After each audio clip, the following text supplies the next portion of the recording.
ఈ వారం ధనురాశి వారి ఫలితాలని జాగ్రత్తగా పరిశీలించి చూస్తే గురువు షష్ఠంలో ఉన్నాడు, కేతువు సప్తమంలో ఉన్నాడు.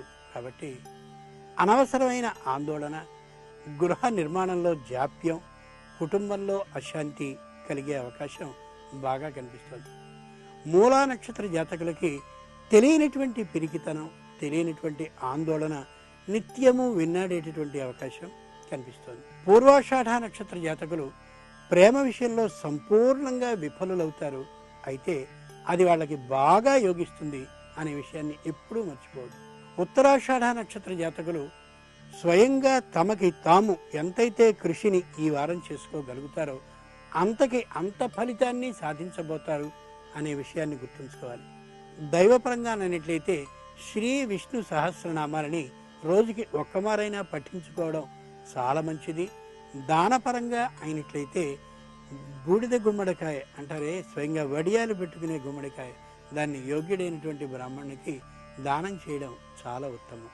మొత్తం మీద ఈ వారం వీరు చేయవలసింది ఏమిటి అంటే, నిరుత్సాహాన్ని పొందకుండా మంచి ఆలోచనని కలిగి ఉండి పిరిగితనాన్ని ఏమాత్రమూ పొందకపోవడం, తమకి తామే ధైర్యవచనాలని చెప్పుకుంటూ ముందుకు సాగడం.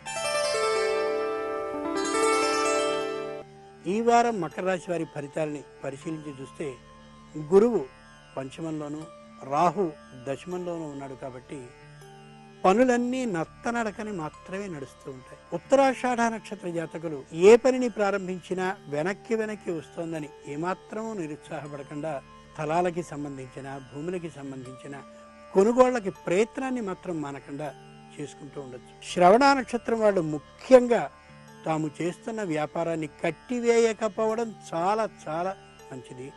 ధనిష్ఠ నక్షత్ర జాతకులు విజయాన్ని సాధించలేరు పరీక్షల్లో, అంత మాత్రం చేత మాత్రం నిరుత్సాహాన్ని పొందనే కూడదు. ఇక దైవపరంగా అయినట్లయితే సుబ్రహ్మణ్య స్తోత్రాన్ని జపించడం చాలా చాలా మంచిది.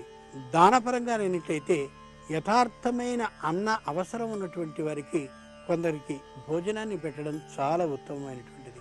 మొత్తం మీద ఈ వారం ఈ రాశి వారు చేయవలసింది ఏమిటంటే, తాము చేస్తున్న వ్యాపారాన్ని ఏమాత్రమూ మానకపోవడం, వెనకని తలుచుకుని దుఃఖపడకపోవడం. ఈ వారం కుంభరాశి వారి జాతకాన్ని పరిశీలిస్తే గురుడు తృతీయంలో, రాహు 10ంట ఉన్నాడు. కాబట్టి సంపూర్ణమైన శుభాలు చేకూరవు. ఈ మాట వినగానే నిరుత్సాహాన్ని ఏమాత్రము పొందనేకూడదు. ధనిష్ఠ నక్షత్ర జాతకులు తమకి తాము చేస్తున్నటువంటి పనిలో పైకి వెళ్ళడం కోసం ప్రయత్నాన్ని చేయడం మంచిది.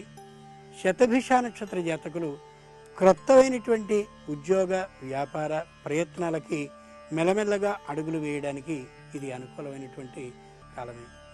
పూర్వభాద్ర నక్షత్ర జాతకులు తమకి సంబంధించినటువంటి తెలివితేటల్ని పదును పెట్టుకుని కార్యరంగంలోనికి దూకడానికి కూడా ఇది అనుకూలమైనటువంటి పరిస్థితే. ఈ ఉన్నటువంటి కాలాన్ని అంతటినీ సద్వినియోగం చేసుకోవడానికి ఇది మంచిదైనటువంటి కాలం. దైవపరంగా కానీ పరిశీలించి చూసినట్లయితే శివాష్టకం కానీ, శివ అష్టోత్తర శత నామాల్ని కానీ చదువుకోవడం చాలా మంచిది. దానపరంగా కానీ చూసినట్లయితే నిజమైన అవసరం ఉన్నటువంటి వ్యక్తికి వస్త్రదానం చేయడం చాలా మంచిది. మొత్తం మీద ఈ రాశివారు ఈ వారంలో చేయవలసింది, రాబోయేటటువంటి వ్యాపారం, రాబోయేటటువంటి ఉద్యోగానికి సంబంధించిన అడుగుల్ని ముందుకు వేస్తూ ఉండడం. ఈ వారం మీనరాశి వారి ఫలితాల్ని పరిశీలించి చూస్తే గురువు ద్వితీయంలో, అలాగే రాహు అష్టమంలో ఉన్నాడు. కాబట్టి సంతానానికి సంబంధించిన కొద్ది ఇబ్బంది తప్ప మిగిలిన అంతా కూడా శుభంగానే సాగుతుంది. పూర్వభద్ర నక్షత్ర జాతకులు ఏ కార్యక్రమాన్ని ఈ వారంలో చేపట్టినా విజయవంతంగానే సాధించుకోగలుగుతారు. ఉత్తరాభాద్ర నక్షత్ర జాతకులు ఎప్పుడో చేసినటువంటి ఆ ముఖ్యమైనటువంటి పని ఇప్పుడు ఫలితానికి వస్తుంది. ఆ ఫలితాన్ని చక్కగా అనుభవించగలుగుతారు. రేవతి నక్షత్ర జాతకులు గృహ సంబంధమైనటువంటి పూర్వపు చిక్కులు ఏవైనా ఎదుర్కొని ఉంటే ఆ చిక్కులన్నీ విడిపోతాయి.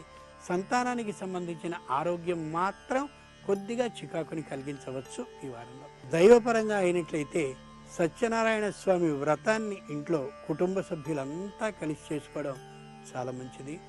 దానపరంగా అయినట్లయితే మినుప గారెల్ని స్వయంగా వండి వాటిని దేవాలయంలో ప్రసాదంగా పంచడం చాలా చాలా మంచిది.